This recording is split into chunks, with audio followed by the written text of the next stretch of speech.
ഈ energy efficient building എന്നതുകൊണ്ട് ഉദ്ദേശിക്കുന്നത് എന്താണ്?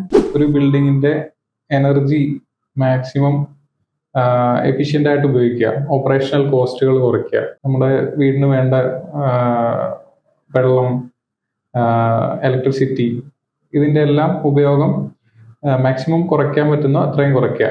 ഉദാഹരണത്തിന് നമ്മുടെ പണ്ടത്തെ ഈ ഓടിന്റെ മെറ്റീരിയലൊക്കെ ക്ലേ വെച്ച് കഴിഞ്ഞാൽ നമുക്ക് ആ ഒരു ഇൻസുലേഷൻ, നല്ലൊരു ഇൻസുലേഷൻ കിട്ടും.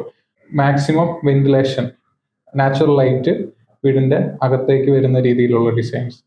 അതുവഴി നമുക്ക് ഇലക്ട്രിസിറ്റിന്റെ ഉപയോഗം, അതായത് നമുക്ക് ആർട്ടിഫിഷ്യൽ ആയിട്ടുള്ള ലൈറ്റും ഫാൻ, AC ഇതിന്റെയൊക്കെ ഉപയോഗം കുറയും.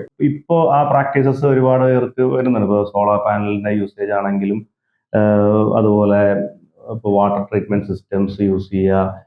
ഇതിന്റെ ഒരു എഫക്റ്റ് എന്ന് പറഞ്ഞു കഴിഞ്ഞാൽ, ശരിക്കും പറഞ്ഞാൽ നമുക്ക് അറ്റ്മോസ്ഫിയറിലേക്ക് ഉണ്ടാകുന്ന ഒരു കാർബൺ ഫുട് പ്രിന്റ്സ് പോലും നമുക്ക് മാക്സിമം റെഡ്യൂസ് ചെയ്യുന്ന രീതിക്കുള്ള തരത്തിലുള്ള ഡിസൈൻ ഇനീഷ്യലി നമ്മളിപ്പോൾ ഒരു വീട് പണിയുന്ന സമയത്ത് അല്ലെങ്കിൽ ഒരു കെട്ടിടം പണിയുന്ന സമയത്ത് ആണെങ്കിലും ഒക്കെ അഡാപ്റ്റ് ചെയ്യാൻ പറ്റും.